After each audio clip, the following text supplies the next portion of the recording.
ব্রহ্মাণ্ড ডুবাই তুলিব কোনো কৌতুবাসী নাই, কিন্তু তার আগতে বিধন দৈত্য সৃজন করে আমার লগত প্রতিদ্বন্দ্বিতা করিব।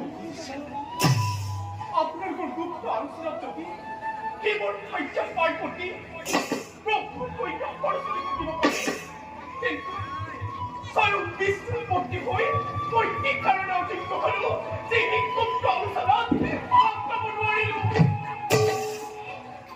এই কথা তোমার কোনে কোনে নয়, মুকুলের ভবনা লাগে সকল মই নিজেই বুঝিছো।